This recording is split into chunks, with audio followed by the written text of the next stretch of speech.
it's going to be another down day on the market. Futures, as I just mentioned, down 800. The bond market is getting absolutely murdered right now.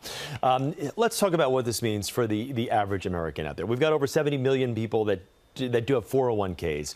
That doesn't include people with retirement, other retirement investments, and nest eggs. They're watching that evaporate due to the decisions coming from the White House right now. What do you tell people to say, you know what, relax, hopefully we'll get through this?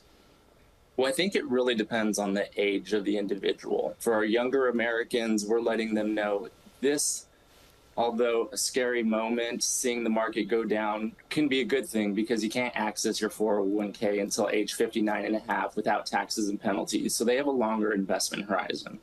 They're able to put money in as it's going down, buy more shares at a lower price. If their company's matching, they're buying more shares for them. So the name of the game for younger Americans is share accumulation.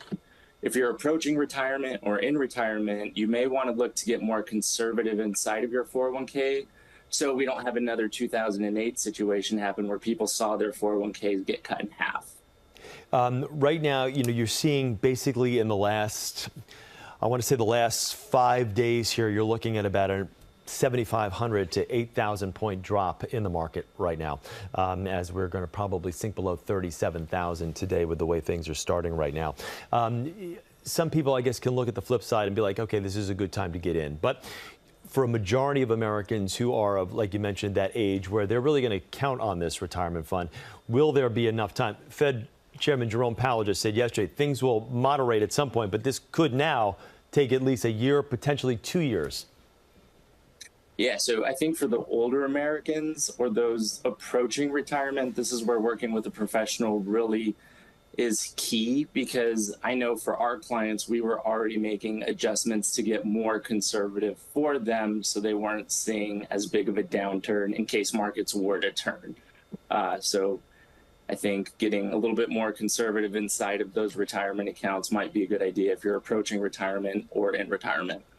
If you are involved in the market or if you're new to the market at this point, what kind of conservative measures would you have them take? I'm sure your phones are ringing off the hook right now with people looking to either not necessarily get out, but reassess and reevaluate.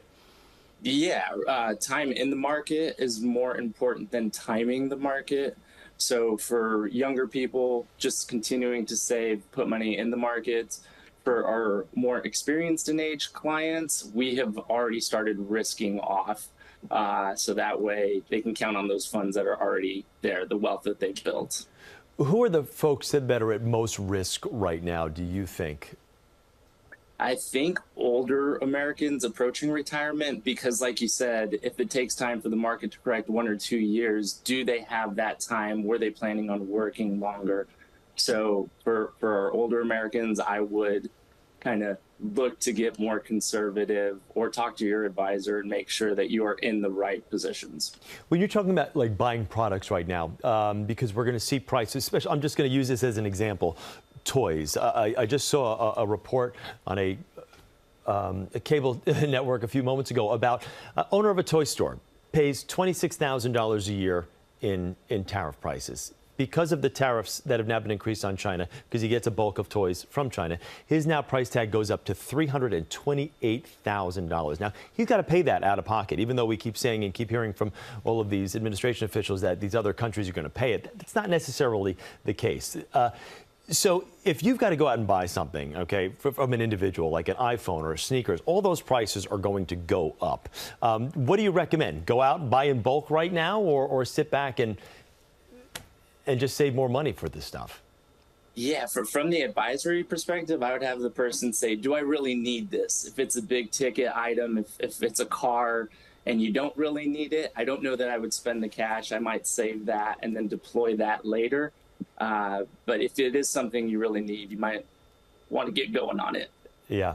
And I guess advice, if you were to give, you've got someone calling you right now that's in a state of panic. They're in their 50s, 60s, at that age, everything we've just been talking about right now, nearing retirement, and they're seeing things evaporate before their eyes. And it's not due to a pandemic or anything like it. It's something that someone that they either voted for or didn't vote for is actually doing. What do you tell them to keep them, at ease or to calm their nerves? Yeah, so money's both logical and emotional. So logically, it might make sense for them to stay in the market, but emotionally, it's keeping them up at night. They might want to get more conservative and make sure that the funds they have are still there. Excellent advice. All right, Chris, thank you very much. We appreciate you joining us today. Thanks for your time.